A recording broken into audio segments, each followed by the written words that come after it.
Bon, de la couverture maladie dans la région de Tambacounda, seuls 2% de la population bénéficie. À cela s'ajoute l'enclavement qui rend difficile l'accès aux structures de santé dans les zones les plus reculées, sans compter le déficit de personnel qualifié pour certaines spécialités. L'accès aux soins n'est pas des plus faciles dans la région. Abdoulaye Sinkare.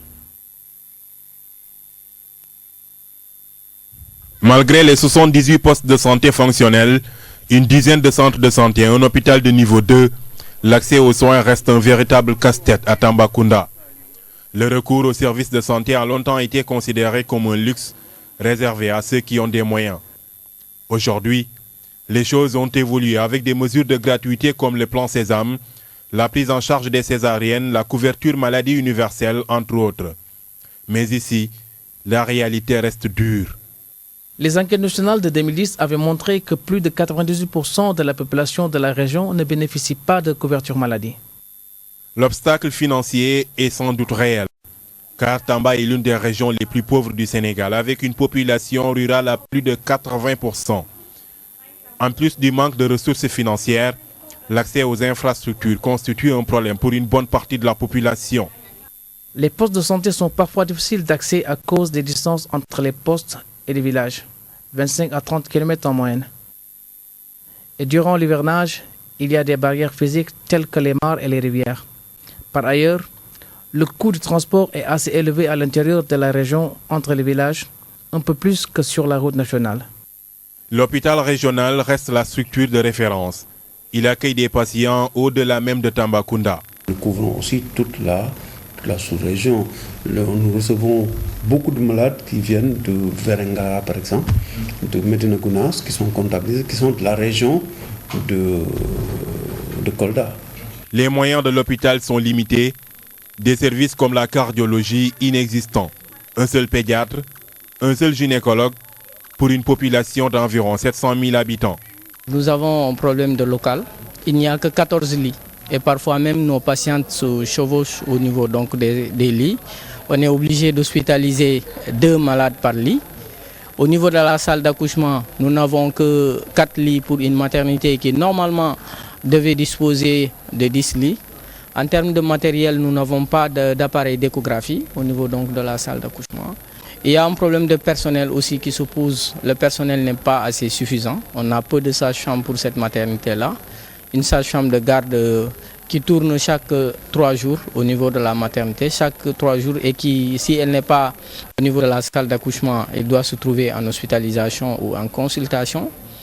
Et en plus de cela, les infirmières ne sont pas très nombreuses. Pourtant, Tambacounda dispose d'un centre régional de formation en santé, d'où sortent des infirmiers et des sages-femmes. Ce qu'on avait remarqué au préalable, les infirmiers, quand on les affectait dans la région, ils n'y restaient pas. Les sages-femmes, quand on les affectait dans la région, ils n'y restaient pas. C'est ainsi que le ministère de la Santé a décidé de décentraliser la formation initiale au niveau de ces régions-là. À partir de 2007, le centre a commencé à former des infirmiers d'État du niveau brevet. La 3e mutation qu'il y a eu maintenant, ce sera à partir de 2009. À partir de 2009, le niveau de recrutement a été relevé au niveau du baccalauréat. C'est pas facile. On peut faire une formation de 2 ans ou même plus et revenir avec les mains vides. C'est pas intéressant du tout. Alors que les parents nous attendent. Si c'est leur offrir un terrain de stage, oui. Si c'est maintenant, après leurs études, pour essayer de les recaser pour un emploi direct, nous sommes un établissement public de santé qui offre à tous les Sénégalais et toutes les Sénégalaises l'opportunité, la chance de postuler et d'obtenir un emploi dans cet établissement. En avril dernier, le chef de l'État a inauguré un centre de dialyse à l'hôpital régional. Un grand pas certes, mais pour d'autres pathologies, les patients continuent d'aller jusqu'à Dakar. L'installation ici à Tambacounda d'un centre de prise en charge des diabétiques. Nous en avons besoin, à l'instar des autres régions et à l'instar même de certaines communes qui sont proches de Dakar. Nous sommes à aller-retour, nous devons parcourir 1000 km pour aller à Bastau et revenir. En plus des charges, en plus du coût du transport, et les moyens ne suivent pas parce que nous savons que chez nous, en tout cas, 80% de nos diabétiques sont des personnes démunies. Les difficultés de l'accès aux soins ne sont pas que financières et physiques. Des considérations culturelles font que certaines populations consultent des tradipraticiens avant d'aller dans les structures de santé. Un comportement lié au faible niveau d'éducation. Voilà, et on s'excuse bien sûr pour ce petit décalage de son. Nous restons toujours à Tambacounda, la région regorge de potentialités touristiques. Je vous le disais, plusieurs types de tourisme existent dans la localité. Le tourisme d'affaires, le tourisme culturel, l'écotourisme. Les visiteurs ne désemplissent pas, mais les acteurs déplorent surtout le manque de promotion de leur secteur d'activité. Les services du tourisme de Tambacounda souffrent d'absence de statistiques pour pouvoir dresser leur bilan annuel. Tchorodia.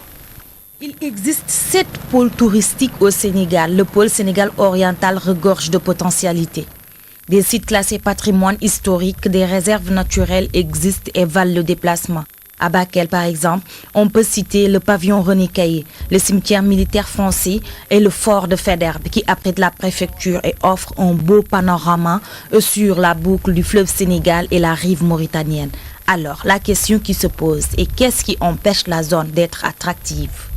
Du point de vue potentialité que recèle la région, on n'a pas à envier aux autres régions du Sénégal.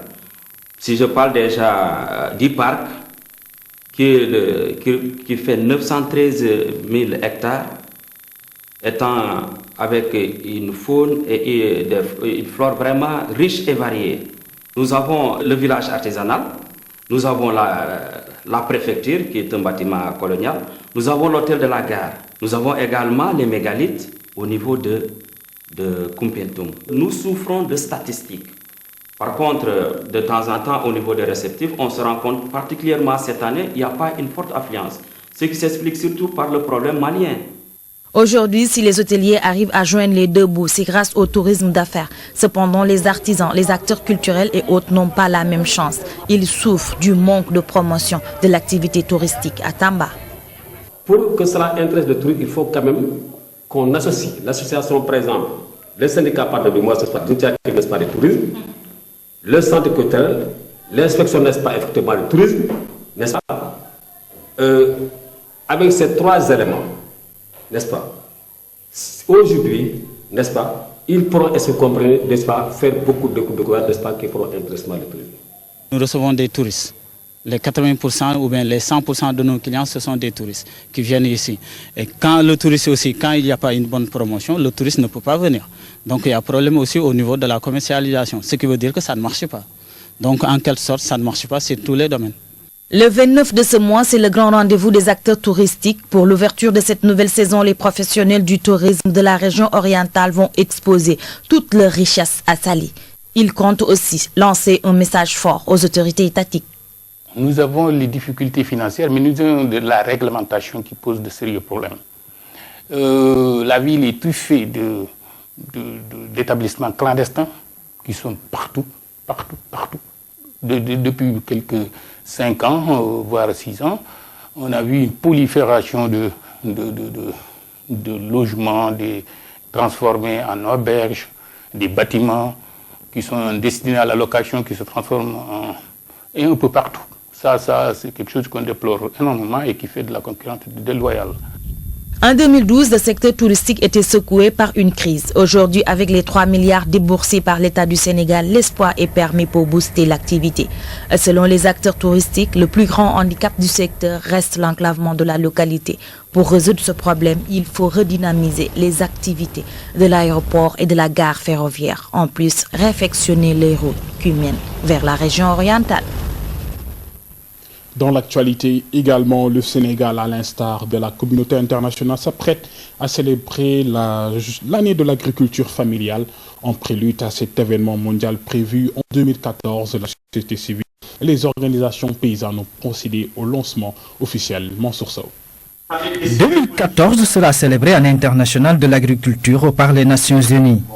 L'ambition de la communauté internationale avec la mise en place de cet instrument mondial est d'apporter une réponse globale et concertée à la problématique de l'agriculture familiale. Au Sénégal, la société civile et les organisations paysannes, parmi tant d'autres acteurs, se mobilisent en vue de cet événement planétaire. Nous allons nous y mettre pour en tout cas essayer de travailler pour avoir des semences de qualité, pour avoir des outils performants qui vont nous permettre de moderniser notre agriculture, de dialoguer, d'avoir des cadres de concertation avec le gouvernement pour mieux harmoniser et bien accompagner en tout cas notre agriculture. Aujourd'hui, si on veut résoudre les problèmes d'emploi des jeunes, si on veut résoudre les problèmes pour nourrir les Sénégalais, on est obligé de compter sur l'agriculture familiale. Déjà, elle nourrit presque à 70% les Sénégalais, au moins dans ce que les Sénégalais consomment dans le panier de la ménagère. L'un des défis majeurs de nos États en ce XXIe siècle reste la garantie de la sécurité alimentaire. Dans ce sillage, le Sénégal, avec le concours des partenaires au développement, compte s'y investir. Il nous faut agir vite. Il nous faut agir bien pour une agriculture sénégalaise exploitant au mieux ses atouts en vue d'un Sénégal émergent. Oui, c'est possible et cela se fera avec tous les acteurs. Les organisations représentatives du monde agricole ont ainsi un rôle fondamental à jouer aux côtés des autorités locales et régionales, des États, de la recherche, des acteurs du développement et des organisations internationales. Au sortir de cet atelier, un comité de pilotage sera mis sur pied. Au Sénégal, différentes manifestations vont rythmer ce rendez-vous mondial. Je vous invite à présent à la découverte de la Haute Cour de justice.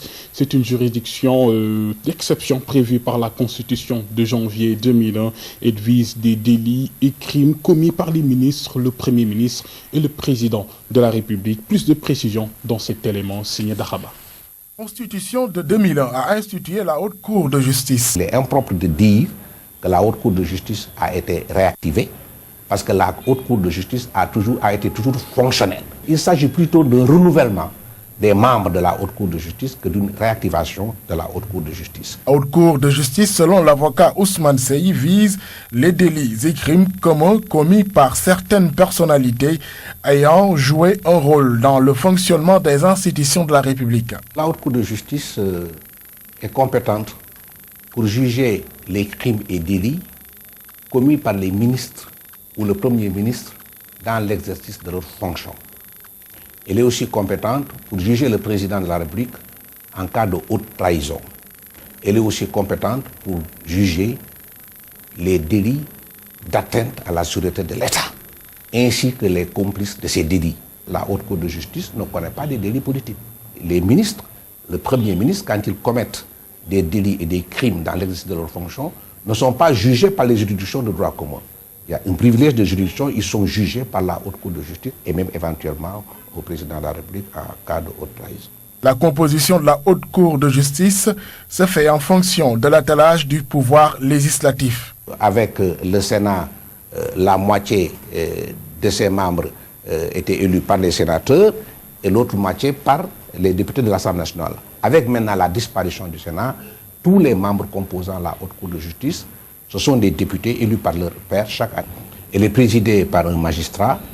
Il faut simplement préciser que la Haute Cour de justice est saisie par ce que l'on appelle un acte d'accusation.